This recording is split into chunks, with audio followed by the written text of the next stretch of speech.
тоқтарма қойын деді. Абай сол қазақтың кеудесін дейді алтын орда кезінде, империя кезінде қалыптасқан кеудесін саналы түрде басты дейді. Керек болды дейді қазақтың аман қалу үшін, жаңа жағдайға бейімделу үшін, отаршылдықтан шығу үшін керек болды дейді. Енді біз қазіргі кезде тәуелсіздік алғанда сол кеуде керек дейді, сөз бе? Сол өйткені отаршылдық дегеніміз сен ешкім емессің. Сен малдың соңынан мал болып жүрген қазақсың, елің болмаған, жерің болмаған. Біз сендерді адам қылдық деп жаңағыдай отаршылдықтың да өзінің негізі мақсат мұраты сол еді ғой. Біз басында қарсыластық жоқ, олай емес. Біз елміз, біз алтын орданың мұрагеріміз.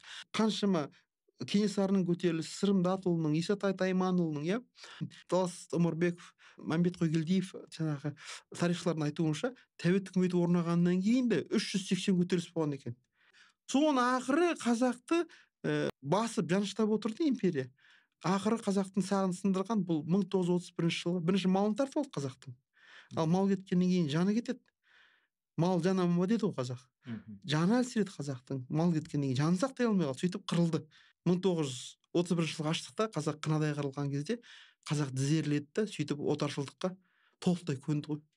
Орысты өлердей жек көретін, қидаласып, қарсыласып соғысқан қазақ 1941 жылы арада 10 жыл өткен кезде отан үшін алға деп кеудесін оққа төсетіндей жағдайға жетті ғой. Қалай өзгеріп кетті? 10 жылдың ішінде халықтың сағын сындырып жіберді.